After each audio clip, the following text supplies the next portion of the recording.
Hello friends, welcome to real life story. और आज की स्टोरी है सासू माँ के गहनों पर किसका हक है, बहू का या बेटी का।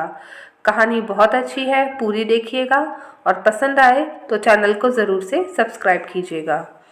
गोपाल जी ने अपने बेटे राहुल और बहू आशी को बुलाया और कहा, अब मैं तुम तीनों भाइयों को सब कुछ सौंप देना चाहता हूँ, क्योंकि अब मेरे कल के दिन का कोई ठिकाना नहीं है, कल रहूँ या नहीं रहूँ। अब आपको बताते चलें गोपाल जी के परिवार के बारे में। गोपाल जी की 3 बेटे और 2 बेटियां और पत्नी रमा जी थी। गोपाल जी बड़े सरकारी पद से रिटायर्ड थे और उनके घर में किसी चीज़ की कोई कमी नहीं थी। सभी बच्चों की शादी हो गई थी। दोनों बेटियां अपने अपने घर में खुश थीं और दोनों बेटे अलग अलग शहरों में अपने परिवार के साथ रहते थे। और बीच वाला बेटा राहुल और बहू आशी गोपाल जी के साथ ही रहते थे। गोपाल जी की पत्नी रमा इन दिनों बहुत बीमार रहती थी और कोई बीमारी उन्हें थी तो नहीं, परंतु शरीर के कमज़ोर होने के कारण उन्हें कुछ ना कुछ परेशानी बनी रहती थी। जब तक उनकी बेटियां की शादी नहीं हुई थी, जब तक तो वो घर पर उन्हें काम करने नहीं देती थी।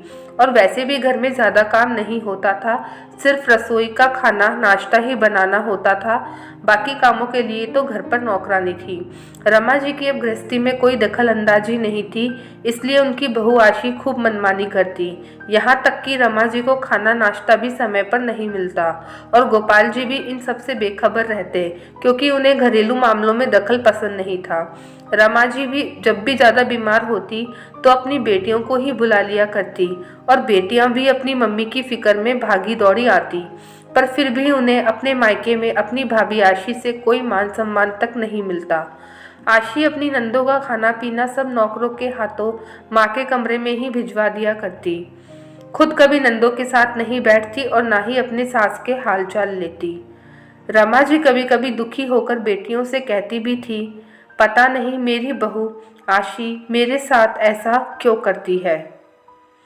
भगवान मुझे जल्दी अपने पास बुला ले तो वो ही ठीक रहेगा। रमा जी की बेटियां ये बात सुनकर भावुक हो जाती और उनकी माँ को समझाती, मम्मी हम तो है ना तुम्हारे लिए, फिर क्यों ऐसा बोलती हो। रमा जी कहती, तुम लोगों को भी अपना घर बार छोड़कर मेरे लिए आना पड़ता है। गोपाल जी रिटायर होने के बावजूद बहुत व्यस्त रहते हैं, क्योंकि उन्होंने वकालत की पढ़ाई कर रखी थी और रिटायर होने के बाद में उसी काम में दोबारा लग गए थे। एक दिन रमा जी घर में गिर गई, जिससे उन्हें कुछ अंदरूनी चोटें आईं। अब उनके लिए अपने रोज़ के काम, नहाना, कपड़े बदलना सब मुश्किल हो गया था। वह बेचारी दर्द में कराहती रहती, लेकिन बहू आशी उनके पास तक नहीं आई। आखिर में गोपाल जी ने अपनी छोटी बेटी को फ़ोन किया और बताया कि तुम्हारी मम्मी गिर गई है, उन्हें चोट आ गई है, उन्हें अस्पताल में भर्ती कराना होगा।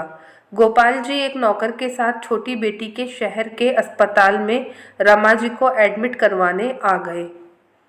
छोटी बेटी और उसके पति आशीष उनके साथ जाकर उन्हें एडमिट करवाकर गोपाल जी को अपने घर पर लेकर आ गए। रमा जी को अस्पताल में 10 दिन हो गए थे और उनकी हालत में कोई भी सुधार नहीं आया। आखिर डॉक्टर ने उन्हें घर पर ले जाने के लिए कह दिया और कहा, आप इन्हें घर ले जाइए और सबके बीच रखिए, कुछ कह नहीं सकते, अब सब भगवान के हाथों में है। जब रमा जी घर आई उसी दिन शाम को उनकी मृत्यु हो गई। कुछ दिन बीतने के बाद सभी चले गए, तब उनके बेटों के बीच विवाद की स्थिति स्पष्ट दिखने लगी। सभी बंटवारा चाहते थे, इसलिए गोपाल जी ने आज उन्हें बुलाया था, लेकिन उनमें रमा जी के गहनों को लेकर तनातनी हो गई थी कि कौन सा भाई गहनों में क्या क्या लेगा। गोपाल जी इस झगड़े से परेशान हो गए थे।